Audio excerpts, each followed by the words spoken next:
2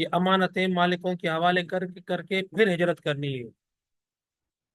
اور یہ مکہ اور مدینہ کے درمیان کا جو فاصلہ ہے یہ 430 کلومیٹر کے لگ بھگ کا فاصلہ ہے، جو آپ علیہ الصلوۃ والسلام نے تقریباً 8 دنوں میں مکمل کیا۔ تو اب یہ جو ہجرت کی اسٹریٹجی آپ نے بنائی، بہت ہی خفیہ اسٹریٹجی ہے، بڑی کامیاب اسٹریٹجی ہے، ٹھیک ہے۔ یہ جو عام روٹ تھا قافلوں کا، یہ آپ کو نظر آ رہا ہے، دو روٹ یہ ہجرت کے، ٹھیک ہے۔ ایک روٹ ہے عام روٹ، جس پہ عام طور پر قافلے جاتے ہیں۔ یہ جو لال روٹ ہے یہ عام روٹ ہے جس پہ قافلے عام طور پر جایا کرتے تھے مکہ سے مدینہ۔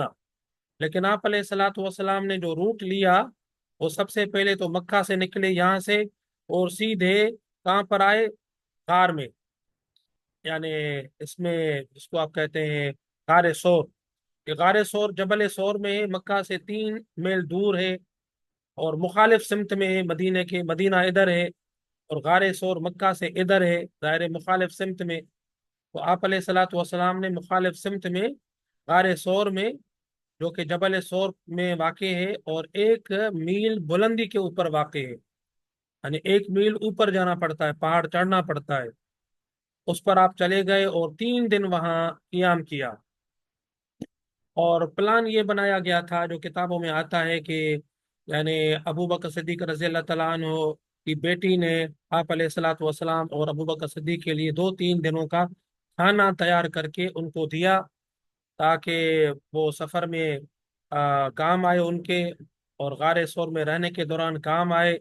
تو ابو بکر صدیق رضی اللہ تعالیٰ عنہ کی بیٹی نے وہ کھانا پیک کر کے اور اپنے کمر بند کو پھاڑ کے اس کھانے کو اس میں باندھا، اور حضور علیہ الصلوۃ والسلام اور ابو بکر صدیق رضی اللہ تعالیٰ عنہ کو حوالے کر دیا۔ تو حضور علیہ الصلوۃ والسلام نے اس موقع پر بی بی اسما کو لقب دیا تھا ذات النطاقین، یعنی دو کمر بند کو 2 حصوں میں پھاڑنے والی، تو یہ ان کا لقب پڑ گیا، بڑی قربانی ہے یہ، ظاہر ہے۔ اور اس کے بعد یعنی ابو بکر صدیق کے غلام عامر بن فہیرہ کی ذمہ داری لگائی گئی کہ وہ ان 3 دنوں میں بکریوں کا ریوڑ لے کر آئیں گے غار سور تک، تاکہ وہ جو نشانات ہیں حضور علیہ الصلوۃ والسلام کے اور ابو بکر صدیق کے، وہ مٹ جائیں اور لوگ وہاں پہنچ نہ سکیں۔ اور پھر ظاہر ہے کہ مکے میں جو کچھ بھی لوگ سوچ رہے ہیں، قریش مکہ جو کچھ سوچ رہے ہیں، وہ بھی ان سے آگاہ کریں حضور علیہ الصلوۃ والسلام کو، اور ساتھ میں بکریوں کا دودھ بھی دھو کر ان کو پہنچایا کریں۔ تو یہ اس طرح یعنی سفر طے کیا گیا۔ یہ جبل سور ہے، یہ آپ کو نظر آ رہا ہے، نیچے جبل سور ہے، اسی جبل کے اوپر یہ غار سور آپ کو نظر آ رہا ہے، یہ یہ بہت اونچی چوٹی پر ہے۔ یہ سفر آپ نے شروع کیا، اور پھر آپ علیہ الصلوۃ والسلام 3 دنوں کے بعد نکلے، اور بالکل یعنی الٹ راستہ اختیار کیا۔ یہ قافلوں کا راستہ، یہ والا لال والا راستہ قافلوں کا ہے، اور یہ جو گرین کلر کا راستہ ہے یہ آپ علیہ الصلوۃ والسلام نے روٹ اختیار کیا۔ دیکھیے آپ پہلے ادھر جا رہے ہیں، اور پھر ادھر جا رہے ہیں، پھر ادھر جا رہے ہیں، یعنی قافلے کے روٹ سے ہٹ کر راستہ اختیار کر رہے ہیں۔ کبھی ساحل، یہ جو سمندر کا ساحل ہے، اس طرف آ رہے ہیں، کبھی ادھر جا رہے ہیں، تاکہ پیچھے دوڑنے والے اور پکڑنے والے لوگ اگر پہنچنا چاہیں تو نہ پہنچ سکے۔ تو انتہائی کمال حکمت عملی ہے، اسٹریٹجی ہے، اس پہ جتنے بھی جنگی ماہرین ہیں انہوں نے تبصرے کیے ہیں کہ حضرت محمد علیہ الصلوۃ والسلام کی یہ جو اسکیم کمال زبردست حکمت عملی ہے۔ آپ علیہ الصلوۃ والسلام نے یعنی اللہ کے اوپر توکل کی، لیکن تدبیر کو اختیار کرنے کے بعد، اور تدبیر اختیار کرنے کے بعد پھر آپ علیہ الصلوۃ والسلام نے اللہ کے اوپر توکل کی۔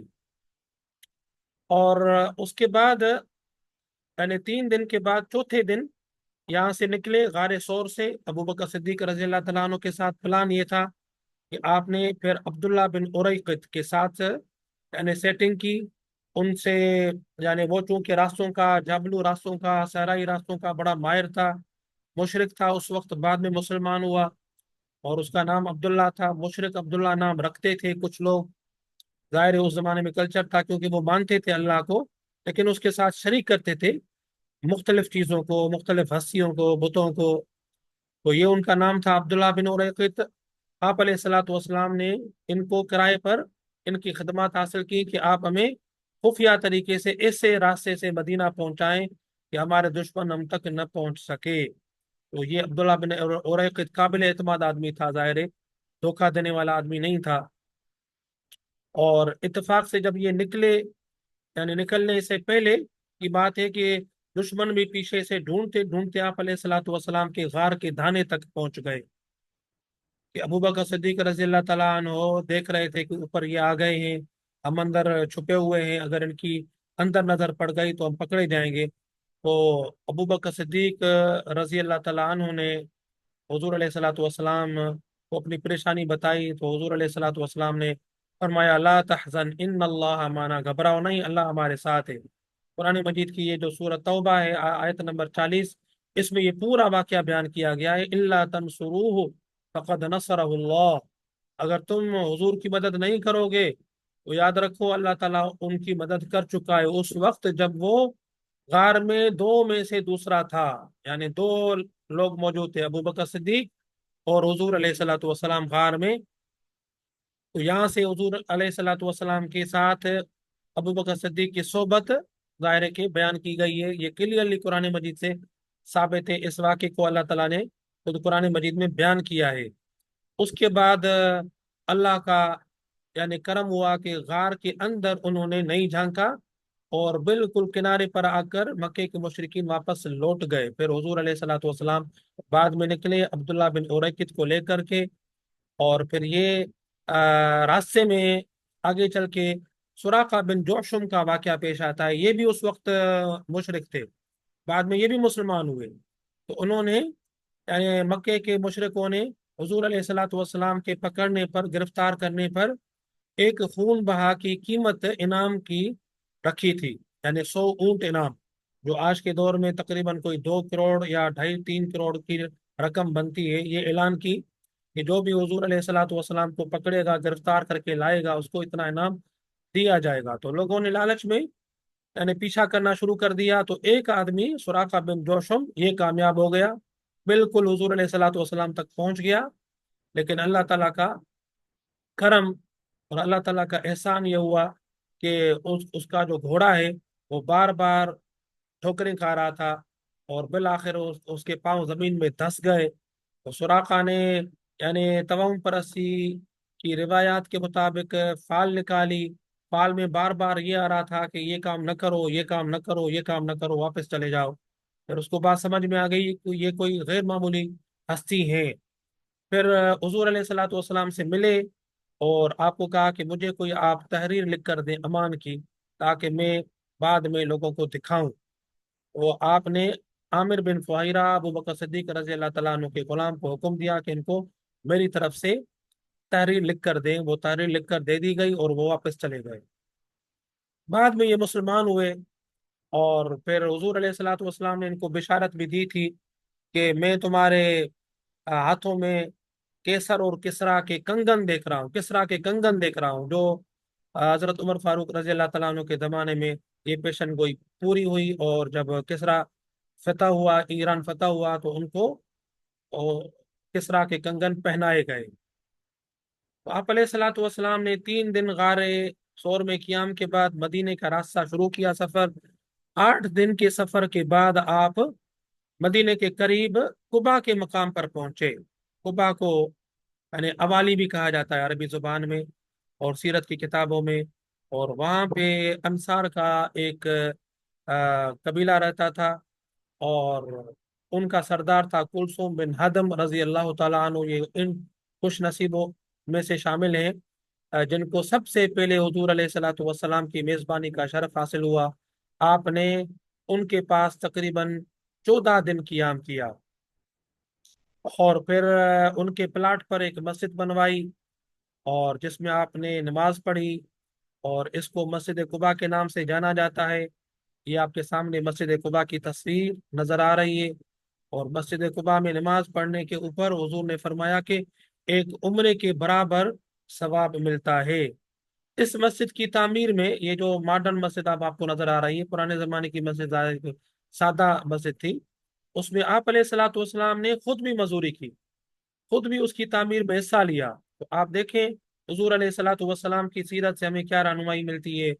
مسجد کے پلاٹ کو آپ خریدتے بھی ہیں، ابو بکر صدیق سے اونٹنی بھی خریدتے ہیں، اور مسجد کی تعمیر میں بھی خود حصہ لیتے ہیں۔ یہ انتہائی بہترین مثال ہے نبی کریم صلی اللہ علیہ وسلم کی زندگی میں، جس کو ہمیں آج اڈاپٹ کرنے کی ضرورت ہے۔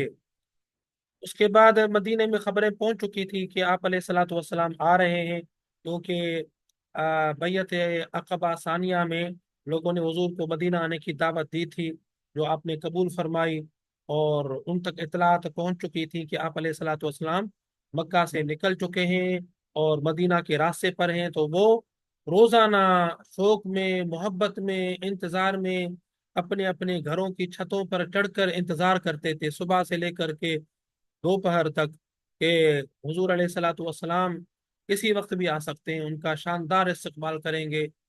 تو بڑا یعنی ایک ماحول تھا محبت اور عقیدت کا۔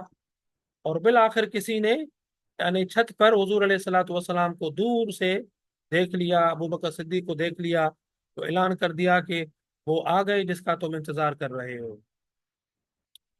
اس کے ساتھ ہی پھر مسجد قباء جس کا ذکر ہم نے کیا، اس کا بھی قرآن مجید میں ذکر ملتا ہے، لَمَسْجِدٌ أُسِّسَ عَلَى التَّقْوَى مِنْ أَوَّلِ يَوْمٍ أَحَقُّ أَن تَقُومَ فِيهِ فِيهِ رِجَالٌ يُحِبُّونَ أَن يَتَطَهَّرُوا۔ یعنی یہ مسجد قباء وہ مسجد قباء ہے جس کو تقوی کے اوپر یعنی جس کی بنیاد رکھی گئی ہے۔ تو یہاں پہ آپ علیہ الصلوۃ والسلام نے یعنی 14 دن قیام کیا، اور 14 دن کے قیام کے بعد پھر آپ آگے روانہ ہوئے مدینے کی طرف، اور مدینے سے بالکل قریب بنو سالم کا محلہ ہے، جہاں پر آپ نے پھر یعنی آ، مسجد میں پہلا خطبہ دیا، پہلا جمعہ پڑھایا آپ نے۔ اور یہ مسجد بنو سالم میں اب نئی شکل میں بنی ہوئی ہے، ماڈرن مسجد آپ کو نظر آ رہی ہے۔ اس زمانے میں ظاہر سادہ کچی مسجد بنی ہوئی تھی۔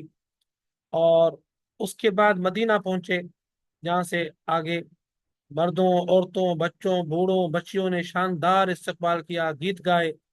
یہ مشہور گیت ہے جو اس وقت گایا گیا تھا، طلع البدر علینا من ثنیات الوداع وجب الشکر علینا ما دعا للہ داعی ایها المبعوث فینا جیت بالامر المطاع۔ ہمارے پاس اوپر 14ویں کا چاند طلوع ہوا ہے ثنیات الوداع کے پاس سے، اور اس کا شکر ادا کرنا ہمارے اوپر واجب ہے جب تک کہ دعوت دینے والے دعوت دیتے رہیں گے۔ اور اے نبی علیہ الصلوۃ والسلام، جس کو ہمارے اندر مبعوث کیا گیا ہے، آپ کا جو حکم ہے وہ یہاں پہ قبول کیا جائے گا، مانا جائے گا، تسلیم کیا جائے گا۔ تو یہ ثنیات الوداعی یعنی وہ علاقہ ہے مدینے سے تھوڑا سا باہر، جہاں پہ لوگ اپنے مہمانوں کو الوداع کرنے آتے تھے، چھوڑنے آتے تھے یہاں تک۔ ٹھیک ہے، جیسے ہم اپنے گھر سے نکل کے مہمان کو تھوڑا سا آگے تک رخصت کرنے جاتے ہیں، بالکل یہی طریقہ اور یہی کلچر عربوں میں بھی رائج تھا، تو اس کو ثنیات الوداعی کہا جاتا تھا، یہ آپ دیکھ رہے ہیں۔ اور بنو نجار کے لوگوں نے، جو حضور علیہ الصلوۃ والسلام کا ننیال تھا، بنو نجار کا قبیلہ انصار کا قبیلہ ہے، حضور کا ننیال تھا، انہوں نے بھی گیت گائے، نحن جوار من بن النجاری یا حبذا محمد من جاری، کہ یعنی بنو نجار کے جو لوگ ہیں کتنے خوش نصیب ہیں ہم کہ ہمارے پڑوسی حضرت محمد علیہ الصلوۃ والسلام بننے جا رہے ہیں۔ کتنے خوش نصیب لوگ ہیں یہ مدینے کے، جنہوں نے آخری پیغمبر حضرت محمد علیہ الصلوۃ والسلام کو ویلکم کیا، اور کتنے بڑے بد نصیب تھے مکے کے مشرکین جنہوں نے اتنی بڑی ہستی کو اپنے علاقے سے نکالا۔ ہر آدمی کی دلی آرزو تھی کہ آپ علیہ الصلوۃ والسلام کی میزبانی کا شرف اس کو حاصل ہو۔ آپ علیہ الصلوۃ والسلام نے فرمایا کہ میرا اونٹ اللہ کی طرف سے معمور ہے، جہاں بھی بیٹھے گا میں اس کا مہمان بنوں گا۔ تو آپ علیہ الصلوۃ والسلام کی اونٹنی یعنی ابو ایوب انصاری رضی اللہ تعالیٰ عنہ کے گھر کے پاس بیٹھ گئی، تو آپ علیہ الصلوۃ والسلام نے اپنی میزبانی کا شرف ان کو بخشا۔ یہ بڑے خوش نصیب صحابیوں میں سے ہیں ابو ایوب انصاری رضی اللہ تعالیٰ عنہ۔ تو آپ نے ان کے گھر میں تقریباً 7 مہینے تک قیام کیا، جب تک کہ مسجد نبوی بن نہ گئی۔ اور مسجد نبوی کے ساتھ آپ کی ازواج مطہرات کے کمرے گھر نہ بن گئے تب تک آپ نے یہیں قیام فرمایا۔ ابو ایوب انصاری کے گھر کے بارے میں کتابوں میں روایتیں آتی ہیں کہ ان کا گھر مدینے میں 2 منزلہ تھا۔ یہ آپ دیکھ رہے ہیں 2 منزلہ گھر، ٹھیک ہے، اس طرح گھر تھا۔ تو ابو ایوب انصاری رضی اللہ تعالیٰ عنہ نے حضور علیہ الصلوۃ والسلام کو بالائی منزل آ، پیش کی خدمت کے لیے، لیکن حضور علیہ الصلوۃ والسلام نے زائرین کی آسانی کے لیے فرمایا کہ مجھے نچلے حصے میں جگہ دی جائے تاکہ جو لوگ مجھ سے ملنے آئے ان کو آسانی ہو، ٹھیک۔ تو آپ علیہ الصلوۃ والسلام کو نچلا حصہ دیا گیا۔ یہ پرانے گھر کے اثرات نشانات آپ کو نظر آ رہے ہیں۔ تو آپ علیہ الصلوۃ والسلام یہاں پہ 7 مہینے رہے۔ اس سے جڑی ہوئی کافی روایتیں، کافی واقعات ہیں کہ ابو ایوب انصاری رضی اللہ تعالیٰ عنہ حضور علیہ الصلوۃ والسلام کو 2 وقت کا کھانا دیا کرتے تھے، صبح کا اور شام کا۔ اور جب بھی کھانا حضور علیہ الصلوۃ والسلام کی طرف سے بچ کر آتا تھا تو ابو ایوب انصاری خود بھی اور ان کی بیوی بھی اس میں سے کھاتے تھے، اور جہاں جہاں حضور علیہ الصلوۃ والسلام نے انگلیاں ڈالی ہوتی تھی وہیں سے برکت کی خاطر، محبت کی خاطر، عقیدت میں کھانا کھانا پسند کرتے تھے۔ یہ ان کی حضور علیہ الصلوۃ والسلام سے بے پناہ محبت اور عقیدت کا اظہار ہے۔ اور اسی طرح ایک واقعہ یہ بھی بیان کیا جاتا ہے کہ ایک دفعہ ابو ایوب انصاری رضی اللہ تعالیٰ عنہ کے اوپر والے حصے میں گھر میں یعنی پانی کا برتن ٹوٹ گیا، اور ابو ایوب انصاری کو اب خطرہ لاحق ہوا، ڈر لگنے لگا کہ نبی علیہ الصلوۃ والسلام کے نیچے گھر تک نہ جائے اور آپ علیہ الصلوۃ والسلام بھیگ نہ جائیں، تکلیف نہ ہو آپ کو۔ تو ابو ایوب انصاری کے گھر میں اوپر جو لحاف رکھا ہوا تھا، آپ نے جلدی جلدی میں وہ لحاف پانی کے اوپر ڈال کے اور پانی کو سکھا دیا تاکہ حضور علیہ الصلوۃ والسلام کو کوئی تکلیف نہ آئے۔ تو یہ دو جڑے ہوئے واقعات ہیں ابو ایوب انصاری رضی اللہ تعالیٰ عنہ کے گھر کے ساتھ۔ اس کے بعد یہ آپ کو نقشہ نظر آ رہا ہے، تصویر نظر آ رہی ہے مسجد نبوی کی، ٹھیک ہے۔ مسجد نبوی کے ساتھ ہی یہ گھر بنے ہوئے ہیں۔ یہ صحابہ کرام کے گھر ہیں، اور یہ بی بی زینب بنت جہش کا گھر ہے، یہ ام سلمہ کا گھر ہے، اور یہ بی بی حفصہ کا گھر ہے، یہ سیدہ عائشہ کا گھر ہے، یہ سیدہ فاطمہ، ان دونوں کا، سیدہ فاطمہ کا بی بی عائشہ کا گھر ملا ہوا تھا، بی بی سودا کا گھر ہے، اور یہ پھر صحابہ کرام کے گھر ہے۔ اور یہاں سے پھر دوسری بیویوں کی، بی بی صفیہ، بی بی جویریہ، اور بی بی ام حبیبہ، بی بی میمونہ، اور یہ مسجد کا دروازہ ہے، تو یہ مسجد نبوی ہے۔ ان سب کے دروازے مسجد کے اندر کھلتے تھے، ٹھیک ہے۔ یہ ابو بکر صدیق کا گھر ہے، یہاں پہ آپ کو نظر آ رہا ہے۔ تو یہ اس دور کا نقشہ آپ کے سامنے پیش کر رہا ہوں جو یعنی ابو ایوب انصاری رضی اللہ تعالیٰ عنہ کے گھر میں 7 مہینوں کے دوران آپ نے مسجد نبوی بنائی اور یہ گھر بنائے۔ گھر کی کیفیت کیا تھی، کیا صورت تھی، یہ ایک نقشہ دکھایا گیا ہے کتاب کے، یعنی جو روایات ہیں اس کی مدد سے یہ نقشہ تیار کیا گیا ہے کہ بی بی عائشہ رضی اللہ تعالیٰ عنہ کا حجرہ ہے، ٹھیک ہے۔ یہ 5.24 میٹر یہ لمبا ہے، یہ 3.5 میٹر چوڑا ہے۔ 3.5 میٹر کا مطلب ہے تقریباً کوئی 12-13 فٹ، اور یہ تقریباً 16-17 فٹ لمبا اور 12-13 فٹ چوڑا، یعنی 13 بائی 16 سمجھ لیں، یہ اتنی سائز کا یہ گھر ہے۔ اور یہ لکڑی کا دروازہ بنا ہوا ہے، ٹھیک ہے۔ اور یہ عائشہ رضی اللہ تعالیٰ عنہ کا حجرہ اور گھر ہے۔ اور اس میں آپ دیکھیں کہ یہ صورتحال ہے، کچی اینٹوں کا بنایا ہوا یہ گھر ہے، ٹھیک ہے۔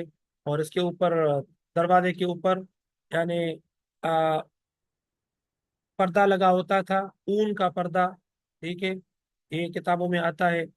اور اس کے ساتھ ہی پھر آگے چل کر بی بی عائشہ رضی اللہ تعالیٰ عنہ کے حجرے میں یعنی حضور علیہ الصلوۃ والسلام کی یہ قبر مبارک ہے۔ پھر اس کے بعد ابو بکر صدیق کو دفنایا گیا، پھر یہ عمر فاروق کی قبر ہے، اس کو دفنایا گیا۔ تینوں قبریں آپ کو نظر آ رہی ہیں۔ پھر بی بی عائشہ رضی اللہ تعالیٰ عنہ نے اپنے حجرے کو اور حضور علیہ الصلوۃ والسلام کے یعنی مزار مبارک کے درمیان دیوار لگا دی، ٹھیک ہے۔ اور یہ ان کا دروازہ ہے بی بی عائشہ کے حجرے کا۔ اور اس کے بعد پھر آگے چل کے عمر فاروق رضی اللہ تعالیٰ عنہ نے بی بی عائشہ رضی اللہ تعالیٰ عنہ کے حجرے کے اوپر چھت کچی اور کچی اینٹوں کی دیواریں لگا دی مزید. اور یہ پھر آگے چل کے یعنی ولید بن عبد الملک نے حضور علیہ الصلوۃ والسلام کے سارے مقبرے کو گنبد خضرا جس کو ہم بولتے ہیں اور بی بی عائشہ کا جو حجرہ ہے اس کو سارے کو پکا کروا دیا، جس کو پھر آگے چل کے 9ویں صدی میں، ٹھیک ہے، 9ویں صدی میں، یہ تو پہلی صدی کا واقعہ ہے ولید بن عبد الملک کا. 9ویں صدی میں مصر کے مملوک بادشاہ سلطان قایت بائی، انہوں نے پھر حضور علیہ الصلوۃ والسلام کے اس مزار کے اوپر گنبد بنوایا. ٹھیک ہے، اس زمانے میں یہ یعنی ہرا گنبد نہیں تھا، بعد میں یہ پھر ہرا گنبد صدیوں کے بعد بنایا گیا. تو یہ اس کی تاریخ مختصر. تو یہ ہجرت کا واقعہ بڑا اہم واقعہ ہے جس سے ہمیں کافی سبق ملتے ہیں. اس کے بعد آپ علیہ الصلوۃ والسلام نے ہجرت کے فوراً بعد یعنی مسجد نبوی اور ازواج مطہرات کے گھروں کے بنانے کے بعد پھر آپ نے یعنی حضرت صحابہ کرام کو بھیجا اور کہ پیغام بھیجا مکہ کہ بی بی فاطمہ رضی اللہ تعالیٰ عنہ کو مدینہ لایا جائے، اور آپ کی جو بیٹیاں ہیں بی بی ام کلثوم ان کو لایا جائے. اور بی بی رقیہ اس وقت ظاہر ہے کہ حبشہ ہجرت کر گئی تھی سیدنا عثمان غنی رضی اللہ تعالیٰ عنہ کے ساتھ، وہ بھی بعد میں پھر انہوں نے وہاں سے ہجرت کر کے مدینہ آ گئے. اور پھر حضرت علی رضی اللہ تعالیٰ عنہ بھی آ گئے، اور بی بی زینب البتہ نہیں آئی حضور علیہ الصلوۃ والسلام کی بیٹی، کیونکہ وہ ان کے جو شوہر تھے مشرک تھے آ، ابو العاص، وہ بعد میں مسلمان ہوئے ہیں، وہ پھر بعد میں انہوں نے ہجرت کی ہے. اسی طرح حضور علیہ الصلوۃ والسلام کی بیوی بی بی سودا، ان کو بھی لایا گیا حضور کے حکم پر. حضور نے 2 اونٹنیاں بھیجی تھی، 500 درہم دے کر بھیجے تھے کہ ان کو اب مدینہ شفٹ کیا جائے. تو یہ سارا واقعہ اس طرح ہوا. اس کے بعد آپ نے جو دوسرا اہم کام کیا وہ ہے یہودیوں کے ساتھ اور وہاں انصار کے ساتھ ایک معاہدہ کیا، جس کو ہم میثاق مدینہ کے نام سے جانتے ہیں تاریخ میں، چارٹر آف مدینہ. اور علماء کہتے ہیں کہ یہ تاریخ انسانی کا پہلا بین الاقوامی معاہدہ ہے. کچھ لوگ کہتے ہیں میگنا کارٹا، جو برطانیہ کے بادشاہ جان اول کنگ جان ون نے یعنی تحریر کیا تھا 1215 عیسوی میں، وہ پہلا تھا. لیکن حقیقت یہ ہے کہ حضور علیہ الصلوۃ والسلام کا میثاق مدینہ جو 622 میں ہوا، یہ سب سے پہلا معاہدہ ہے. اس میں ڈاکٹر محمد حمید اللہ جو بہت بڑے اسکالر رہے ہیں، ان کی تحقیق کے مطابق 47 دفعات تھیں. اور اس میں یعنی یہودیوں کے ساتھ جو 3 قبائل ہم نے پڑھے تھے، بنو قینقاع، بنو نذیر، بنو قریظہ، ان کے ساتھ آپ نے یہ معاہدہ کیا اور انصار کے ساتھ معاہدہ کیا. اس معاہدے کے بنیادی طور پر 2 حصے ہیں. اب اس کا ہم تفصیل سے مطالعہ کر رہے ہیں. لیکن پہلے حصے میں آپ نے انصار کے حوالے سے اور مہاجرین کے حوالے سے کچھ چیزیں طے کر دی تاکہ لڑائی جھگڑا نہ ہو. ٹھیک ہے، سب سے پہلی بات جو آپ نے اس میں طے کی کہ مسلمان آپس میں امن و اتحاد قائم رکھیں گے، انصار اور مہاجرین، ٹھیک ہے، ان میں کوئی اختلاف نہ ہو. اور دوسری بات یہ تھی کہ اگر ان میں کوئی اختلاف ہو تو حضرت صلی اللہ علیہ وسلم کے فیصلے کو تسلیم کیا جائے گا بحیثیت مسلمان کے ظاہر. اور تیسرا، مسلمانوں کے مختلف عناصر کو حقوق و فرائض کے لحاظ سے مساوی سمجھا جائے گا، کوئی فرق نہیں کیا جائے گا انصار اور مہاجرین کے درمیان.